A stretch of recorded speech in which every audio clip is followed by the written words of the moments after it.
नमस्कार। Study for सरकारी नौकरी यूट्यूब चैनल पर आपका स्वागत है। आप देख रहे होंगे स्क्रीन पर बल, न्यूटन के गति के नियम। तो आपको पढ़ना क्या क्या है इस वीडियो में? बल की परिभाषा, जड़त्व, तीनों नियम जो गति के नियम हैं, संवेग, आवेग और संवेग संरक्षण, तो सबके बारे में जानना है। तो सोर्स क्या है? तो लुसेंट, एनसीईआरटी और घटना चक्र प्रीवियस ईयर, सबको समाहित करके आपको इस वीडियो में कंटेंट प्रोवाइड किया जा रहा है।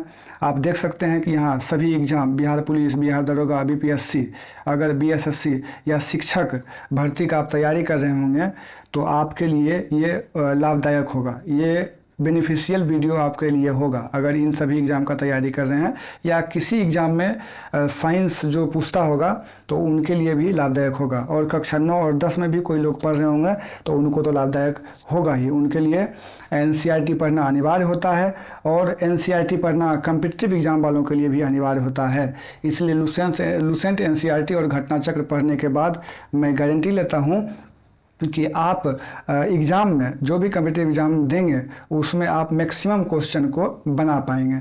अब ज़्यादा समय नहीं लूँगा। देखिए कितना अच्छा से मैं कंटेंट लिया हूँ, उसको मैं आपको सिर्फ दिखा देता हूँ एक बार। देखिए सारा थोड़ा अलग करने का प्रयास किया गया है और अच्छा है, इससे आपका कंसेप्ट बिल्डअप होगा। आप भी इसको अच्छे से नोट में लिखते जाइएगा। देख लीजिए यहाँ पर। अब आते हैं डायरेक्ट टॉपिक पर। देखिए यहाँ पर अब है बल किसे कहते हैं। तो बल वह बाह्य कारक है जिसके द्वारा किसी वस्तु की विराम अथवा गति की अवस्था में परिवर्तन किया जाता है। मान लीजिए कोई वस्तु है, अगर ये विराम अवस्था में है तो बल लगाइएगा तब ये मूव होकर यहाँ आएगा, बल लगाइएगा तो यहाँ आएगा। अगर कोई वस्तु मूव कर रहा है, यानी मूव कर रहा है, समझ जाइए कि मूवमेंट कर रहा है, तो इसको रोकना है तो इसमें भी बल लगा के आप रोक सकते हैं। तो बाह्य कारक है जिसके द्वारा किसी वस्तु की विराम अथवा गति की अवस्था में परिवर्तन किया जा सकता है, तो बल उसी को कहते हैं। अब बल का लाभ क्या है, बल की आवश्यकता क्यों है? तो बल की आवश्यकता देखिए, अवस्था, दिशा और आकार आकृति में परिवर्तन करने के लिए बल की आवश्यकता होती है। आप मान लीजिए कोई कार्य कर रहे हैं तो उसमें भी बल की आवश्यकता होती है। कार्य का तो डिफिनेशन ही होता है F इंटू एस, एस मतलब डिस्प्लेसमेंट, कॉस थीटा, यही होता है। यानी बल का यहाँ पर प्रयोग हुआ कि नहीं? कोई भी कार्य करना है तो उसमें बल लगेगा ही। तो बल का बहुत ही उपयोग है। और देख लीजिए, बल वस्तु की गति की अवस्था बदल सकता है, साथ में दिशा बदल सकता है, आकार आकृति में परिवर्तन ला सकता है। देखिए यहाँ पर बल का प्रभाव। अब आगे है न्यूटन के गति के नियम। न्यूटन के गति के नियम यहाँ पर आपको मैं दिखा दूँ, अगर नहीं दिख रहा होगा तो थोड़ा सा जूम करता हूँ। न्यूटन के गति के नियम, तो इनके 3 नियम हैं। न्यूटन के गति के 3 नियम हैं, फर्स्ट, सेकेंड और थर्ड। फर्स्ट नियम क्या कहता है? फर्स्ट नियम कहता है कि अगर कोई वस्तु विराम अवस्था में है तो वो विराम अवस्था में ही रहना चाहेगा। ध्यान से सुनिएगा, अगर कोई वस्तु विराम अवस्था में है तो वह विराम अवस्था में ही रहना चाहेगा। अगर कोई वस्तु गति कर रहा है तो वह गति करना ही चाहेगा जब तक कोई असंतुलित बल इस पर ना लगाया जाए, जब तक कोई बाह्य बल ना लगाया जाए। बाह्य बल जब तक नहीं लगाया जाएगा तब तक जो है विराम वाली वस्तु विराम में और गति वाली वस्तु गति में रहेगा। यही कहता है न्यूटन का गति का प्रथम नियम। और इसी को कहते हैं क्या? जड़त्व का नियम। क्या कहते हैं? जड़त्व का नियम। इसी को कहते हैं गैलीलियो का नियम। इसी को क्या कहते हैं? गैलीलियो का नियम। गैलीलियो का नियम। तो ये बाह्य बल, बिना बाह्य बल के कोई भी वस्तु अगर विराम अवस्था में है तो विराम अवस्था में रहना चाहता है, कोई वस्तु गति में है तो गति में रहना चाहता है। और इसी को जड़त्व का नियम या गैलीलियो का नियम कहते हैं। अब जड़त्व भी 2 प्रकार का होता है, विराम का जड़त्व और गति का जड़त्व। गति का जड़त्व यह ध्यान में आगे बताया गया है, स्लाइड्स में लिया गया है। थोड़ा सा मैं यहाँ पर इसलिए आपको बता दिया कि आगे जब बताऊंगा तो यही सब बात आपको रिपीट होगा और ज़्यादा समझ में आएगा। अब देखिए, आइजैक न्यूटन यानी न्यूटन जो है 1687 ईस्वी में अपनी पुस्तक प्रिंसिपिया में गति के नियम प्रतिपादित किए थे। यानी जितने भी नियम हैं किस बुक में था? प्रिंसिपिया में। ये प्रिंसिपिया पुस्तक किनका है? तो आइजैक न्यूटन का। तो इनके द्वारा 1687 ईस्वी में प्रिंसिपिया में गति के नियम प्रतिपादित किए गए थे। अब आते हैं, देखिए प्रथम नियम। प्रथम नियम को मैं आपको बताया कि जड़त्व का नियम भी कहते हैं। अब जड़त्व जो है एक द्रव्यमान है, जड़त्व द्रव्यमान पर निर्भर करता है। जिस भी वस्तु का द्रव्यमान ज़्यादा होगा उसका जड़त्व भी ज़्यादा होगा। द्रव्यमान ज़्यादा तो जड़त्व भी ज़्यादा, यानी ये डायरेक्टली प्रोपोर्शनल है। द्रव्यमान ज़्यादा तो जड़त्व भी ज़्यादा, ये ध्यान रखना। अब द्वितीय नियम, हालांकि इसको मैं और भी आगे अच्छे से बताया हूँ, ये आपको शॉर्ट में ही अभी बता रहा हूँ। अब द्वितीय नियम, इसके कुछ उदाहरण भी लिए गए हैं। अब द्वितीय नियम को देखिए, इससे क्या निकलता है, प्रथम नियम से परिभाषा निकलता है। प्रथम नियम से परिभाषा, बल का परिभाषा। द्वितीय नियम से बल का जो फॉर्मूला होता है ना, व्यंजक, F बराबर ma, यानी द्वितीय नियम क्या कहता है, product of mass and acceleration is known as force. Product of mass and acceleration is known as force. अब द्रव्यमान और त्वरण के गुणनफल को क्या बोलेंगे, फोर्स बोलेंगे, बल बोलेंगे। यही बात यहाँ पे लिखा हुआ है और यही डिफिनेशन भी है। अब एक और डिफिनेशन होता है संवेग में परिवर्तन। संवेग में परिवर्तन की दर, संवेग में परिवर्तन की दर क्या कहलाता है, न्यूटन का द्वितीय नियम उससे परिभाषित होता है। और F बराबर ma, दो बात इसमें बताया, एक संवेग में परिवर्तन और दूसरा F बराबर ma, यानी द्रव्यमान और त्वरण का गुणनफल क्या वो कहलाता है, फोर्स। अब तृतीय नियम होता है क्रिया प्रतिक्रिया। आप किसी चीज़ पर जितना ज़्यादा फोर्स बल लगाएंगे आपको उत्तर में भी उतना ही ज़्यादा फोर्स मिलेगा। जैसे आप किसी दीवार पर धक्का लगाते हैं तो आप देखते होंगे कि दीवार पर जितना जोर से आप फोर्स लगाते हैं तो दीवार से भी आपको उतना ही फोर्स से आपको बल मिलता है, यानी उतना चोट लग जाता है, जो है जितना जोर समझिएगा उतना ज़्यादा चोट लगेगा, ये जानिए। अब इसके भी कुछ उदाहरण हैं, सबको मैं यहाँ पर लिया हूँ। उससे पहले आइजैक न्यूटन जो है उनका कुछ जीवनी से संबंधित कुछ बात जो है जान लीजिए। ये इंग्लैंड के महान गणितज्ञ थे और भौतिक विज्ञानी, साथ में खगोल शास्त्री भी थे। इनका जीवन देख लीजिए, क्या क्या योगदान रहा था। यहाँ पर इनका पुस्तक प्रिंसिपिया जो 1687 ईस्वी में प्रकाशित हुआ था, इसमें जो है गति के 3 नियम और गुरुत्वाकर्षण का जो जी मान है, जी का मान है उसमें दिया गया था। जी बराबर होता है ना 6.67 इंटू 10 पावर समथिंग, तो वो देख लीजिएगा।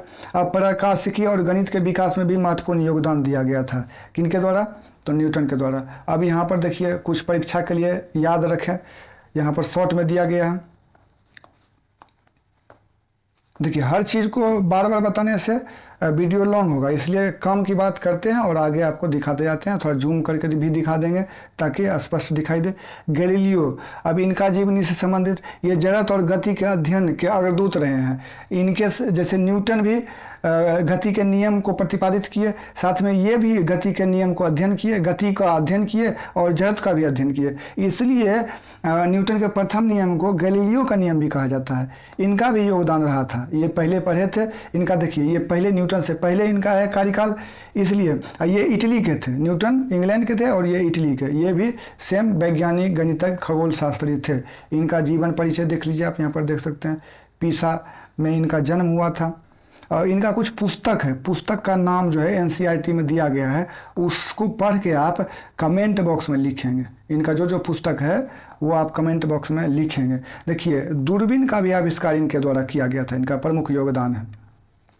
गति का प्रयोगों द्वारा अध्ययन, गति का प्रयोगों द्वारा अध्ययन भी इनके द्वारा किया गया था। जैसे गिरती हुई वस्तुओं और गति का प्रयोगों द्वारा अध्ययन भी इनके द्वारा किया गया था। दूरबीन का आविष्कार किया गया था। साथ में प्रथम नियम से संबंध, गैलीलियो ने जड़त्व की अवधारणा के विकास में महत्वपूर्ण भूमिका निभाई।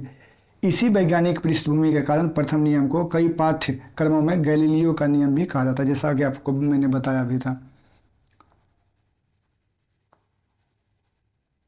अब देखिए यहाँ पर न्यूटन का जो गति का प्रथम नियम है, आप यहाँ देखिए, कोई वस्तु विराम अवस्था में है तो विराम में रहना चाहती है। यही मैंने आपको बताया था ना, जैसे समान वेग से सीधी रेखा में चल रही हो तो चलती रहना चाहती है। अगर कोई वस्तु देखिए एक सीधी रेखा में चल रही है तो चाहेगा, मान लीजिए बॉल एक सीधी रेखा में आप लुढ़का दिए तो ये चाहेगा कि ये चलते रहें, लेकिन रुकता क्यों है, तो एक घर्षण बल कार्य करता है, जिसके बाद एक समय के बाद जो है गेंद रुक जाता है। अगर घर्षण नहीं रहता तो ये चलते रहता है। हालांकि घर्षण भी मैं बाद में पढ़ाया हूँ, लेकिन अभी तत्काल में यही बात जानिए जो है। अब देखिए, अब निष्कर्ष क्या है, देखिए यहाँ पर स्थिर वस्तु, बाह्य बल नहीं तो अवस्था बनी रहती है। यानी जब तक कोई बाह्य बल नहीं लगेगा, देखिए जब तक कोई बाह्य बल नहीं लगेगा, यहाँ पर जो बॉल का एग्जांपल लिए थे कि आप बॉल को लुढ़का दीजिए तो क्या होगा कि चलते रहेगा, कुछ देर के बाद जो है वो रुक जाएगा, स्थिर हो जाता है। तो उसमें घर्षण बल कार्य करता है, यानी और संतुलित बल यहाँ पे क्या हुआ, घर्षण बल। उसी तरह यहाँ जो बताया गया है बाह्य बल नहीं, यानी अवस्था बनी रहती है। अगर यहाँ घर्षण बल नहीं रहता तो ये गेंद जो है लुढ़कते रहता, लेकिन बाह्य बल तो कार्य किया, घर्षण बल। अब यहाँ निष्कर्ष, सभी वस्तुएं अपनी प्रारंभिक अवस्था को बनाए रखना चाहती है, चाहे वो विराम में है तो विराम में, या गति में है तो गति में। प्रारंभिक अवस्था जो रहेगा, विराम रहेगा तो विराम में रहना चाहेगा, अगर गति में है तो गति में रहना चाहेगा, जब तक कोई बाह्य बल नहीं लगे। और इसी कारण प्रथम नियम को जड़त्व का नियम भी कहता है। और यही बात जो है जड़त्व भी है। जड़त्व भी किसे कहते हैं कि वह अपनी प्रारंभिक अवस्था को बनाए रखती है। जड़त्व क्या हुआ, तो प्रारंभिक अवस्था को बनाए रखना चाहती है, वही जड़त्व होता है। यह द्रव्यमान पर निर्भर करता है, किस पर, द्रव्यमान पर। तो ये बात आप जान लीजिएगा। देख लीजिए जड़त्व क्या है, वस्तुओं की प्रारंभिक अवस्था चाहे विराम हो चाहे गति हो, वह स्वतः परिवर्तन ना होने की प्रवृत्ति को जड़त्व कहते हैं, जो बात आपको मैं बताया। अब जड़त्व का कुछ यहाँ पर उदाहरण ले सकते हैं। रुकी गाड़ी अचानक चलने पर यात्री पीछे झुकते हैं, चलती गाड़ी अचानक रुकने पर यात्री आगे झुकते हैं, पेड़ की टहनियाँ हिलाने पर फल नीचे गिरते हैं। ऐसा क्यों होता है, मान लीजिए रुकी गाड़ी है और अचानक चलना चालू हो गया, यात्री पीछे की ओर झुक जाते हैं।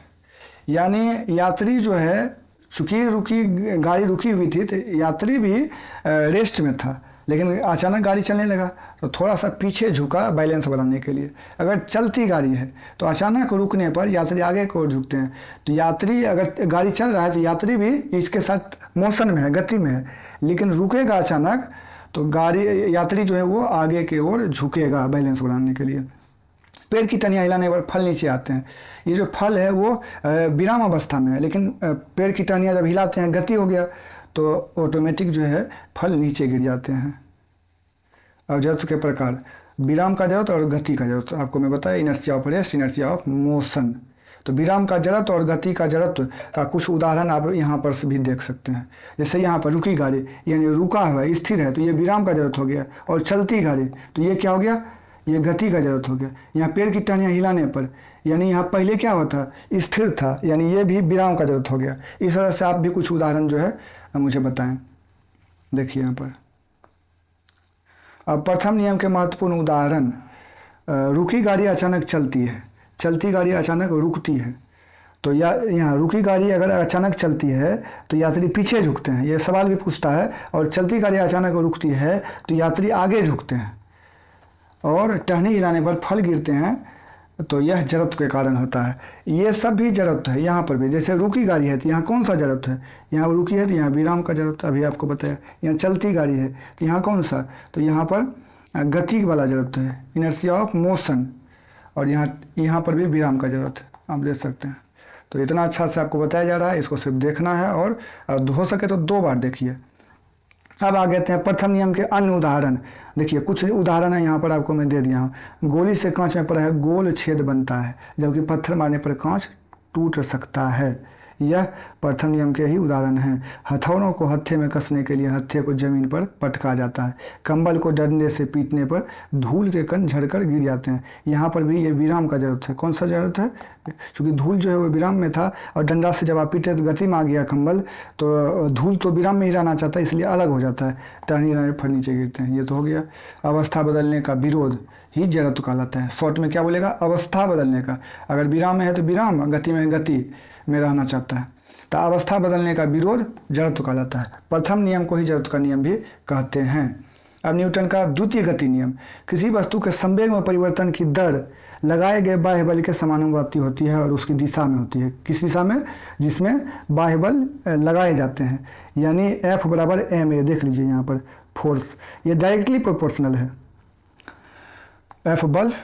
और द्वितीय नियम से आपको बता दें कि फर्स्ट नियम से, न्यूटन के गति के नियम से, फर्स्ट नियम से परिभाषा निकलता है। क्या निकलता है, परिभाषा। वहीं सेकेंड नियम से ये वाला फॉर्मूला, व्यंजक, फॉर्मूला या व्यंजक निकलता है, F बराबर ma। और संवेग में परिवर्तन की दर भी फोर्स कहलाता है। और product of mass and acceleration यानी द्रव्यमान और त्वरण का गुणनफल फोर्स कहलाता है। अब द्वितीय नियम के कुछ बातें जो है, मुख्य बात, द्वितीय नियम से बल का मात्रक और सूत्र स्पष्ट होता है। देख लीजिए यहाँ पर 1 न्यूटन में 1 किलोग्राम मीटर पर सेकेंड स्क्वायर होता है। और बल का जो होता है ना MA, इसका होता है न्यूटन, ऐसा यूनिट क्या होता है न्यूटन, MA यानी केजी मीटर पर सेकेंड स्क्वायर, ये होता है। तो ये भी आपको ध्यान कर लेना है। और CGS में, ये तो ऐसा यूनिट हो गया, और CGS में अगर पूछेगा तब डाइन बोलिएगा, CGS में डाइन बोलिएगा। 1 न्यूटन में कितना डाइन होता है वो आप कमेंट में बताइएगा। बल का SI मात्रक और गुरुत्वीय मात्रक क्या होता है, देख लीजिए यहाँ पर।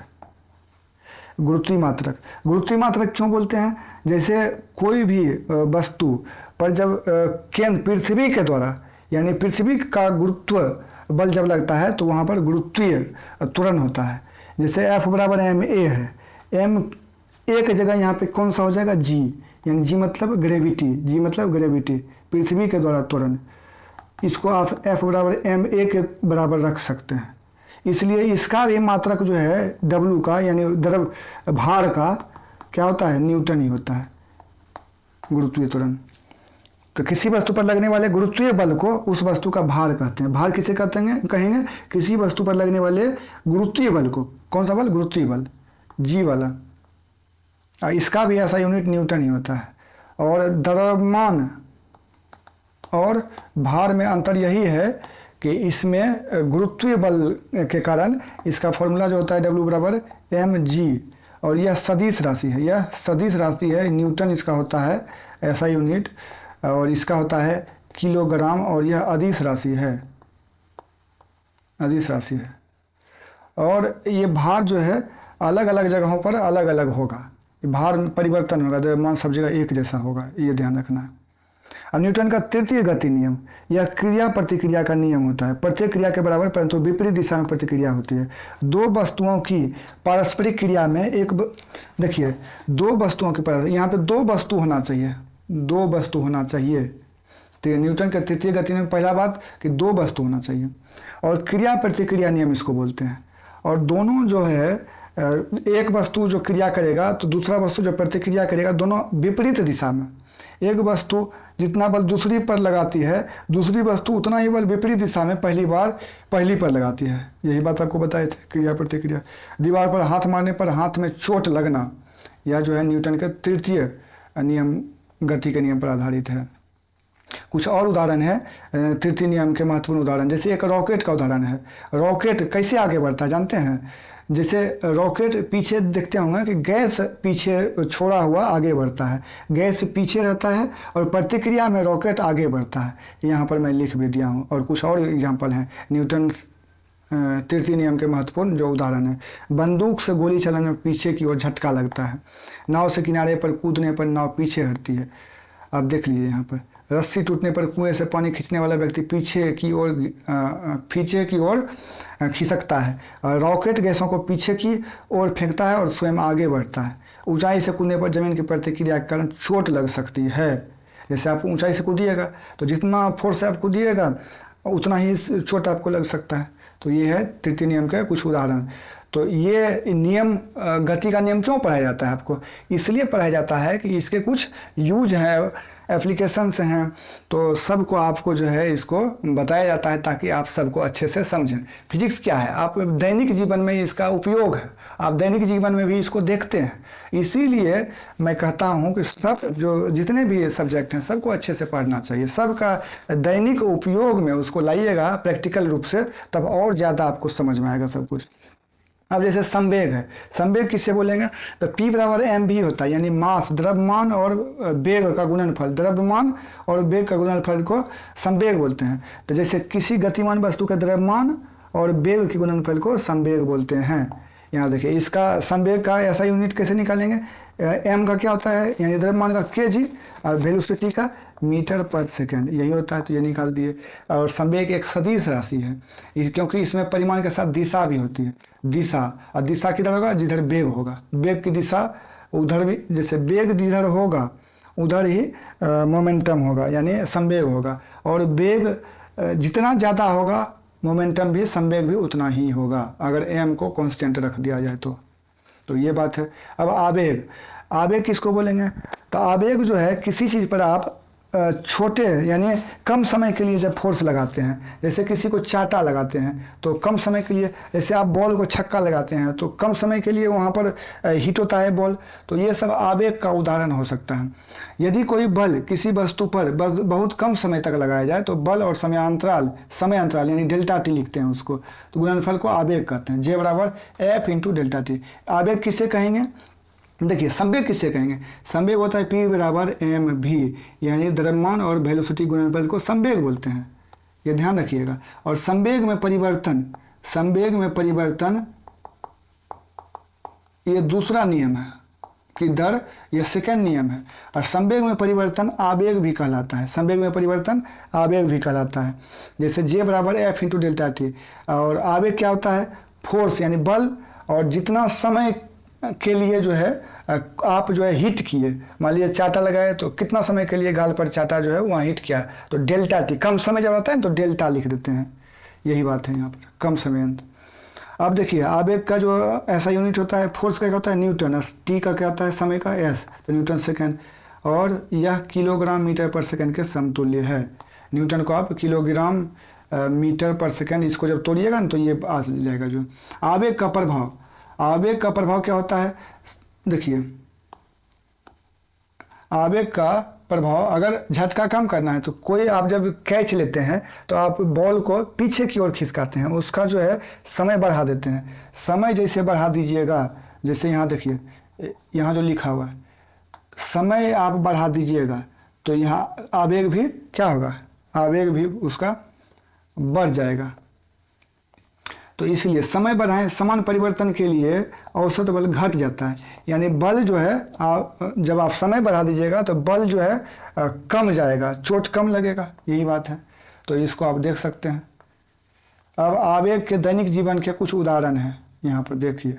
क्रिकेट गेंद को कैच करते समय हाथ पीछे की ओर ले जाना, ये सब गाड़ियों में स्प्रिंग और शॉक एब्जॉर्बर झटका कम करते हैं। ऊंची लंबी कूद में मिट्टी को नरम रखा जाता है ताकि चोट कम लगे। कराटे में प्रहार की तकनीकी बल और समय के प्रभाव को बदलती है। कील को गहराई तक गाड़ने के लिए भारी हथौड़े का प्रयोग किया जाता है। तो ये सब क्या है? उदाहरण हैं।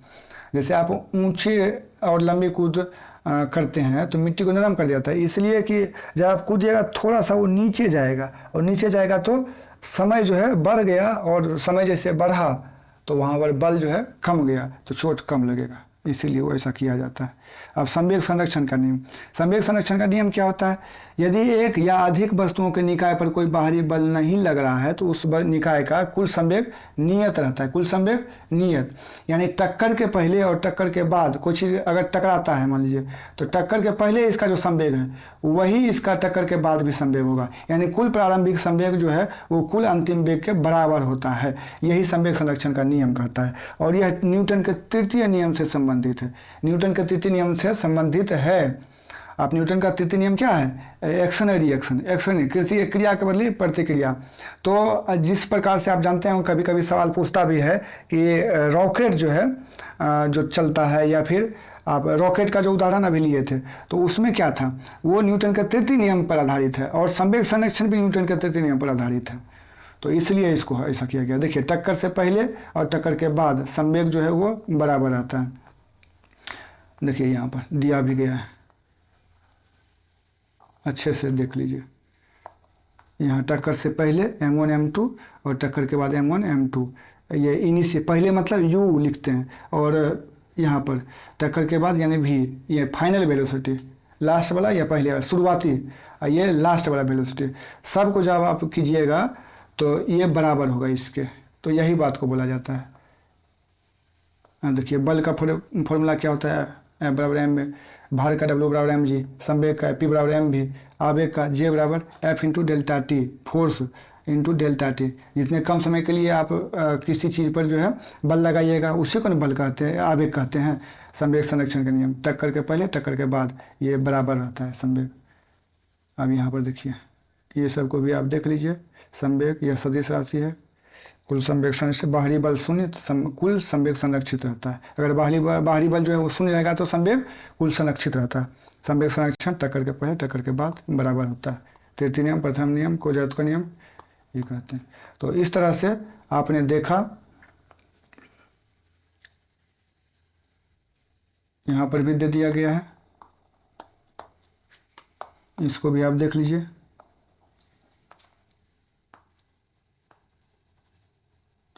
अब यह जो है अध्याय पूरा हो गया।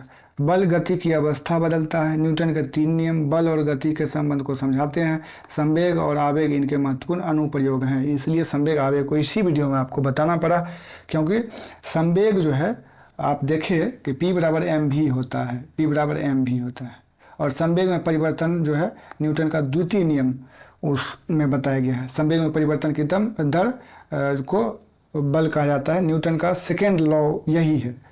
तो ये सब जो है आपने देखा, और अच्छे, मैं उम्मीद करता हूँ कि आप लोगों को सारा कुछ समझ में आया होगा। जो नए होंगे वो 2 बार देख लीजिएगा, जो पुराने होंगे, जो पहले से पढ़े होंगे, वो रिवीजन का काम आएगा उनके लिए। और इससे रिलेटेड जब मैं पूरा वीडियो समाप्त कर दूंगा तो महत्वपूर्ण और प्रीवियस ईयर जितने भी सवाल होंगे सबको मैं आपको एक वीडियो में समाहित करके दूंगा। हो सकता है कि किसी वीडियो के लास्ट में मैं दे दूंगा, और इसको आप कमेंट में जो सवाल वीडियो के बीच में पूछा गया है उसको भी बताइएगा। और जो पिछले वीडियो में सदिश, अदिश, साथ में वेग, विस्थापन, त्वरण, तुलना करके बताया गया है उसको भी आप, और ग्राफिकल तरीके से भी बताया गया, जो ग्राफ कभी कभी पूछे भी जाते हैं एग्जाम में, कभी कभी क्या अक्सर पूछे जाते हैं। जैसे मान लीजिए कि एक ग्राफ अभी बता रहा हूँ, यहाँ वेग है और ये समय, तो वेग समय ग्राफ दिया है, तो ये किस चीज़ का ग्राफ है? ये त्वरण का ग्राफ है। किसका है? त्वरण का ग्राफ है। वहीं अगर यहाँ पर विस्थापन रहे, विस्थापन और यहाँ समय रहे, तब ये किस चीज़ का ग्राफ है? तब ये वेग का ग्राफ है। क्योंकि वेग बराबर क्या होता है? वेग बराबर होता है विस्थापन, विस्थापन बटे समय। उसी तरह से त्वरण, त्वरण जो है क्या होता है? ए बराबर v माइनस यू बटे टी। यहाँ वेग है, यहाँ समय है, वेग है, समय है, इसलिए त्वरण बताएगा। तो ये सब उसमें अच्छे से बताया गया, आप देख लीजिएगा। एक टेलीग्राम लिंक इस वीडियो के डिस्क्रिप्शन में होगा, उसमें भी आप जुड़ जाइएगा। महत्वपूर्ण क्वेश्चन वहाँ भी डाला जाएगा, प्रैक्टिस कराया जाएगा, और वीडियो का लिंक भी साथ में इम्पोर्टेंट स्टडी मटेरियल भी वहाँ डाला जाएगा। आप उसमें ज़रूर जुड़िएगा। बहुत बहुत धन्यवाद।